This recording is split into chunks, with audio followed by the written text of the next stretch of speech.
Esto es lo que tiene que ver con el comité político. Ignacio Briones es el segundo mejor evaluado del gabinete con un 38% de aprobación, pero también bajó 3 puntos. Y así, son cifras interesantes para analizar, cifras que nos permiten poner un punto de partida para la siguiente conversación respecto de un análisis quizás más global de cómo la ciudadanía ha analizado la acción, el comportamiento, cómo ha ejecutado su tarea el gobierno durante este año 2019. Estamos en línea con Roberto Isakson, director precisamente de CADEM.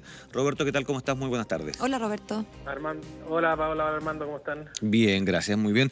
Roberto, bueno, entregábamos las cifras del sondeo de hoy lunes, digamos, pero nos interesaría quizás entrar en una dinámica un poquito más amplia respecto de cómo Sí. CADEM y las distintas encuestas semanales que han realizado han ido marcando un poco el devenir de la aprobación y desaprobación del presidente, del gabinete, y me imagino que el 18 de octubre marca un antes y un después, ¿no?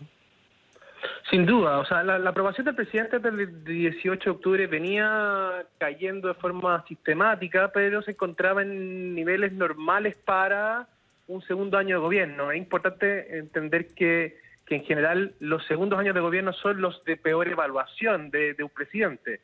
De hecho, los gobiernos se encuentran con sus niveles más bajos de aprobación entre abril y octubre del año 2. La presidenta Bachelet en su primer gobierno tuvo un 35% de evaluación mínimo, con la crisis de Santiago, luego Piñera 1, un 23% de evaluación después del movimiento estudiantil, la presidenta Bachelet en su segundo gobierno 18% de aprobación después de Cabal, y bueno, ahora tenemos este 10% de aprobación mínimo que alcanzó en una semana el presidente Piñera después de esta crisis de descontento social. Entonces, era un año complejo, siempre es un año difícil, se produce un proceso de frustración, de expectativas muy significativo, de una sensación de que el gobierno no logra cumplir con su promesa, en este caso la promesa, cierto, asociada a los tiempos mejores, que evidentemente se profundizó de forma muy significativa después del 18 de octubre. La aprobación cayó de, como te digo, 30, 29% a 11%, que es más o menos lo que se ha mantenido estable durante las últimas 9 semanas. Entrando a un análisis quizás más cualitativo, más que cuantitativo respecto de estos números que son claramente decidores, ¿no? Y esta figura del segundo año de gobierno, ¿dónde crees tú que estuvo el principal foco de descontento de los encuestados por CADEM? Más allá de esto que a lo mejor se haya prometido los tiempos mejores, hubo que cambiarlo por Chile en marcha, pero ¿dónde se produjo desde el punto de vista de los análisis que hace CADEM el principal elemento que hace que la gente finalmente le quite una aprobación de manera tan importante al presidente Piñera?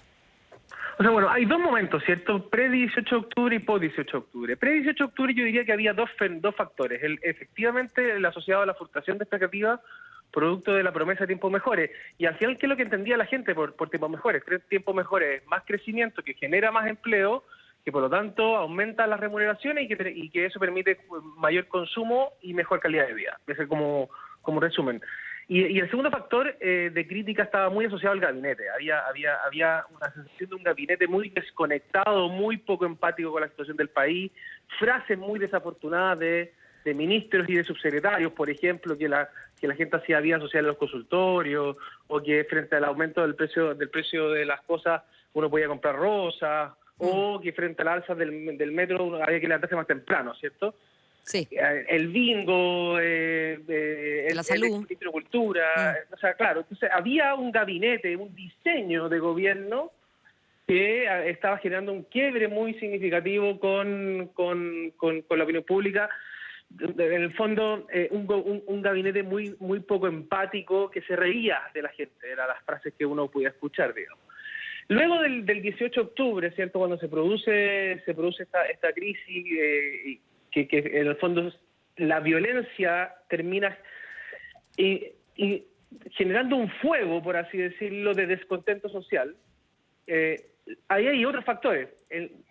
Diría que están los coyunturales y están los de fondo. En los coyunturales hay tres momentos que para el presidente Piñera fueron generando quiebres muy profundos con la opinión pública. El primero es que salía comiendo o fuera a comer pizza el mismo 18 de octubre, mientras se quemaba el edificio de Enel. El segundo momento complejo fue cuando el presidente dice que estamos en guerra con un enemigo poderoso, donde más de un 88% estuvo en desacuerdo con esa frase del presidente. Y el tercer momento, yo no sé si ustedes se acuerdan, si no me equivoco, fue 13 de noviembre, cuando el presidente vuelve a la moneda y se produce como durante 1 hora y media, ¿cierto? Todos los medios de comunicación siguiendo en vivo este podio vacío, Claro. ¿cierto? Esperando Fue un que el martes. presidente quiera hablar. Fue martes 13 de noviembre, Fue si un no martes, me equivoco. Sí. Y ahí se produce un quiebre ya definitivo, por una cuestión bien compleja, porque de alguna manera el presidente Piñera finalmente, desde mi punto de vista, tomó una decisión correcta, que fue, como él ha repetido, optar por la paz y pedir al Congreso que avanzara o llegara a una acuerdo constituyente. Cosa que logró el Pero viernes, ¿verdad? De esa misma que, semana. que lo logró 2 días después. Sí. O sea, entonces, la decisión fue correcta y tuvo un resultado positivo. Pero si nos ponemos desde el punto de vista de la audiencia, que ese día hubo 70 puntos de rating peak, o sea, para que nos hagamos una idea, ni Chile con Argentina en la final de la Copa América tuvo ese rating, digamos. Había dos grandes grupos esperando a la conferencia del presidente. Por una parte, aquellos que, un 40% más o menos, que estaban esperando que el presidente volviera a declarar estado de emergencia o incluso estado de sitio, y un 60% más o menos que estaba esperando que él saliera anunciando una asamblea constituyente o un mecanismo para sacar adelante un proceso de nueva constitución. Y como el presidente tomó la decisión de no jugársela por ninguna de las dos alternativas y más bien buscó una salida a través del Congreso, no dejó contento a nadie. Y ahí se produjo un quiebre muy significativo. De hecho, esa cadena tuvo un 80% de visibilidad. La segunda cadena que el presidente da después, cuando anuncia el paquete de los 5.500 millones y todo el programa de la agenda social, tuvo apenas un 30% de visibilidad. Es la cadena con menos visibilidad que nosotros hemos medido desde el 2014. Lo que da cuenta que, de alguna manera, después de ese 13 de noviembre, la gente dejó de escuchar al presidente y se transformó en un actor no muy relevante para llevar adelante el relato de esta crisis. Un relato de esta crisis que por parte del presidente en particular, pero en general del gobierno, Roberto, ha hablado siempre y desde el primer momento, diría yo, cuando especificó quién era este enemigo poderoso, ¿no?, con el que estaba en guerra, eran grupos organizados y extranjeros, ¿verdad? Se ha hablado de esos dos como potenciales actores, sin que ni hasta el día de hoy sepamos mucho más. Y sin embargo, el 53% no le cree o no cree que haya grupos organizados, y un 54%, es decir, lo mismo, tampoco cree que haya extranjeros. O sea, tampoco ese relato o esa explicación que quizás en el primer momento nos pareció o parecía un poco más verosímil, ¿no? En los días, en ese fin de semana del 18, 19, 20 de octubre, ante el tamaño de la incertidumbre y el nivel de destrucción y coordinación del que conocimos a poco andar en las estaciones de metro, pero 2 meses después, por más que se ha repetido ese discurso, parece que más de la mitad de la población simplemente no da crédito de eso. ¿Sabes qué? Mira, nosotros el 19 de octubre, a propósito de esto, hicimos una encuesta flash especial para tratar de entender qué es lo que había pasado. Hicimos una pregunta que era muy concreta y que es importante. Le preguntábamos a la opinión pública, a los chilenos, de forma espontánea, sin alternativas, qué razones explicaban la violencia. No hablábamos de nada más. ¿Qué explica esta violencia que estamos viendo en la calle? Y la respuesta era descontento social. O sea, independiente de qué es lo que haya generado la destrucción del metro... Como causa inmediata, pero la causa más inmediata. Claro, que la consecuencia de la destrucción del metro fue una explosión de descontento social. Y esa explosión de descontento social se ha mantenido estable durante el tiempo. Esta pregunta la hemos vuelto a repetir con 4 semanas o con un mes en el tiempo, digamos, y se ha mantenido relativamente estable, que lo que hay detrás de esto es descontento social. Y el gobierno, durante, diría, las primeras 3 semanas, giraba en la tecla de violencia y orden público y le costó mucho entender que lo que había generado la destrucción del metro era descontento social generalizado. Luego empezó, ¿cierto?, a ajustar con la agenda social, con nueva constitución, con el programa económico, pero el gobierno nunca ha logrado finalmente darle un relato que haga sentido a la opinión pública sobre lo que está pasando en Chile hoy día y cuál es el camino hacia adelante. ¿Y a ti te parece que eso, Roberto, se puede revertir? Porque hay que recordar, aunque parezca como un contrasentido, difícil de creer a esta altura, pero al presidente Piñera le quedan más de 2 años todavía, le queda más de la mitad de su mandato, porque queda, ¿no es cierto?, el verano y luego empezamos con los 2 años siguientes. ¿Hay alguna manera, tú ves, que existe la posibilidad de que esto pueda revertirse y de que el presidente, la moneda, haga suya una agenda más propositiva? Yo no digo que se tome la agenda porque efectivamente este gobierno se encuentra en un impasse curioso, desconocido por nuestra democracia antes, que simplemente el programa de gobierno se tuvo que guardar en el cajón y el programa se hace o se empezó a hacer desde la calle un poco. ¿Pero hay alguna manera en que se pueda apropiar, aunque sea en parte, de esta agenda nueva? Sí, mira, a ver, lo primero es que esta es la crisis política, económica y social más compleja que ha vivido Chile en los últimos 30, 40 años. ¿No? Sin duda. Y por lo tanto, evidentemente, cualquier gobierno, independiente de cuál sea, habría tenido que navegar en estas aguas que son definitivamente turbulentas. Ahora, lo que nos dice la historia, cuando uno sigue los patrones de relación entre los gobiernos y la opinión pública, es que en general los años 2 y los años 3 son años de muy baja aprobación.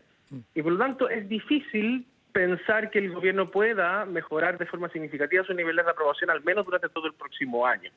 Eso es lo que dice la historia. En general los periodos de inicio de recuperación se han ido retrasando. La presidenta Bachelet se empezó a recuperar recién el primer trimestre del año 4, Piñera 1 recién a finales del año 3, o sea, queda un rato largo de un gobierno con baja aprobación, digamos. Ahora, hay ciertos factores que son nuevos en este debate que hay que esperar qué efecto puedan tener. El primero es el plebiscito de abril.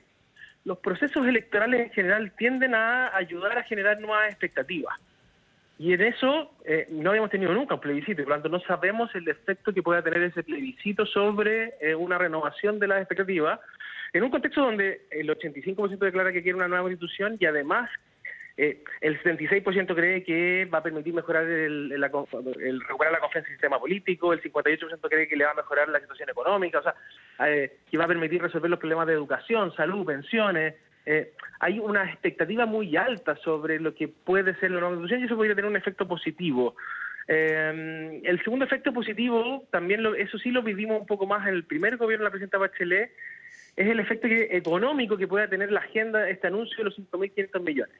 Recordemos que cuando se produce la crisis del 2008, la crisis internacional, ¿cierto? El gobierno de la presidenta Bachelet en ese minuto, si mal no recuerdo, destinó algo así como 8.000 millones de dólares para enfrentar esa crisis y eso tuvo efectos tremendamente positivos en la opinión pública. Entonces, si el gobierno logra acelerar en el fondo el ingreso de esos recursos y la gente lo empieza a dar en su bolsillo, podría también tener un efecto positivo.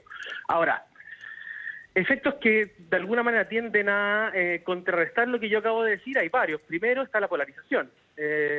Hoy día, de alguna manera, de la unidad que vivimos el 18 de octubre, detrás de esta idea de descontento social, lo que ha quedado es polarización. Polarización en el eje político, izquierda-derecha, pero no solo eso, hay una polarización de lucha de clase hoy día y también una polarización generacional, que hace complejo, por ejemplo, el mismo proceso constituyente. Luego también está los efectos macroeconómicos, ¿cierto? ¿Qué va a pasar con el desempleo, con la inversión, con la confianza de los empresarios en la economía, con el crecimiento económico y por lo tanto con el costo de la vida? Si es que el desempleo tiende a aumentar y se pone sobre los 2 dígitos y eso se mantiene estable hasta marzo, no sería descartable pensar, por ejemplo, que podríamos estar frente a una movilización masiva en marzo de nuevo, digamos. Y eso de nuevo hace más complejo, ¿cierto?, la relación con el gobierno. Roberto. Sí. Sí, por último, y desde una perspectiva quizás más en bruto, más cruda, da la impresión que hay como una suerte como de dicotomía respecto de la figura del presidente, porque por un lado uno como ciudadano espera que el presidente esté presente y aparezca permanentemente administrando o conduciendo esta crisis, pero por otro lado cada vez que aparece a través de entrevistas, a través de puntos de prensa, a través de anuncios, y no soy solo yo, digamos, es una sensación generalizada, como que no hay avance en lo que el presidente plantea? ¿Se queda pegado más o menos en los mismos conceptos? Recién el fin de semana algo adelantó respecto de pensiones, cosas así, pero como que uno no espera mucho del presidente de la República en cada una de sus intervenciones. ¿Cómo poder lidiar con eso? No solamente para que mejore su aprobación, sino que básicamente para que la ciudadanía quede la sensación de que realmente está entendiendo por completo el fondo de la crisis y sabe para dónde conducir y sabe cuáles son las respuestas para tratar de alguna manera, responder al descontento social. Sí, bueno, lo dijo la Paola, cuando se acaba tu programa de gobierno, lo que te queda de alguna manera es la administración del día a día, y eso es un poco lo que me queda la impresión a mí que ha estado el gobierno haciendo, como todos los días tomar una decisión de hacia dónde avanzar. Hasta que el presidente no tenga claro el relato de lo que pasó en Chile y de cómo debería cambiar y una estrategia clara, va a ser difícil que logre empatizar con la opinión pública. Roberto. De alguna manera, yo les decía al principio, el 18 de octubre lo que se produjo fue una unidad de todos los chilenos, hayan marchado o no hayan marchado, hayan estado de acuerdo o hayan estado en desacuerdo con el estado de emergencia, una unidad muy significativa en torno a que esto era una crisis de descontento social. Esa crisis ha derivado hoy día, esa unidad ha derivado más bien en resignación. Hay una resignación de que, bueno, nada ha cambiado todavía, de que nada se ha transformado en algo diferente y que de alguna manera esto es una crisis sin relato. Son emociones hoy día diversas que explotan y que no tienen un relato claro. Entonces, lo que se espera del presidente es que logre encauzar esas emociones y transformarlas en algo concreto. Yo creo que lo que aquí ha faltado de parte del gobierno es esperanza. Es en el fondo la comunicación de esperanza de que ahora sí va a cambiar Chile. De que sí vamos a poder avanzar de forma concreta en resolver los problemas de desigualdad, en educación, en salud, en pensiones, en el costo de la vida principalmente. Esperanza, no hay esperanza en que esto vaya a cambiar de alguna manera. Y eso de alguna manera creo que yo es la pieza. Y esperanza no significa un optimismo, que de alguna manera lo que trató de comunicar el presidente, diciendo que es cierto que la crisis, que ya había pasado lo peor. Porque el presidente no puede, de alguna manera, terminar un movimiento social por su cuenta, digamos. Por decreto, ¿cierto? Claro. Entonces, de alguna manera, el optimismo tiene que creo yo, hay que reemplazarlo más bien por una canalización de un proceso de esperanza, que Chile sí va a cambiar para mejor y que vamos a tener un mejor país después de esta crisis. Roberto, tú empezaste tu respuesta a Armando recién con lo que pasa es que hasta que el presidente no entienda, no va a poder canalizar y después, bueno, elaboraste esto de la esperanza, pero yo me quiero quedar con eso de que hasta que el presidente no entienda, más allá de que probablemente ninguno de nosotros, y lo hemos conversado, las ciencias sociales, todas quedaron cortas para explicar y para adelantar además lo que pasó a partir del 18 de octubre, a esta altura yo creo que hay un cierto consenso de por qué se produjo, ¿no? Y lo hemos conversado aquí, contigo, con otras personas, y sin embargo todavía esta sensación de que el presidente en alguna parte no lo entiende. Y yo no quiero hablar del presidente como persona, sino que como líder político. ¿Cómo te explicas tú, si es que tienes alguna hipótesis sobre por qué esa falta como de comprensión profunda que ha mostrado el líder político Piñera, el presidente Piñera, sobre lo que pasó en Chile, lo que está pasando en Chile y por lo tanto, cómo se encausa y canaliza eso? Sí, lo que pasa es que aquí hay hay dos variables que finalmente están en juego, ¿cierto? Por una parte, la de la movilización social expresada en el descontento social, y la otra es la de la violencia. Y la violencia es real, existe. Puede ser organizada o no organizada, puede haber extranjeros o no haberlos, pero hechos de violencia significativos y crecientes hemos visto. Y el presidente, en el fondo, asigna a la violencia, en el fondo, la movilización del descontento. O sea, que sin violencia no hubiera habido descontento. No hubiera explotado el descontento. Entonces, ha preferido optar por ese debate, por esa dimensión, restándole quizás por la importancia que la opinión pública le asigna al descontento social. Entonces, cada vez que el presidente intenta comunicar algo, finalmente termina jugando la tecla de la violencia, y esa es una tecla que solo explica el 18 de octubre, pero no explica el resto. Bien, pues le queremos agradecer a Roberto Isaacson, gerente de Asuntos Públicos y Estudios de CADEM, la gentileza por esta conversación con Infinita y Mega Plus. Oiga, Roberto, que estés muy bien. Salúdenos a Isaacson Chico, que está por ahí. Que termine bien el año, Roberto, gracias. Chao. Chao. Que estén bien, buenas tardes. Me encanta.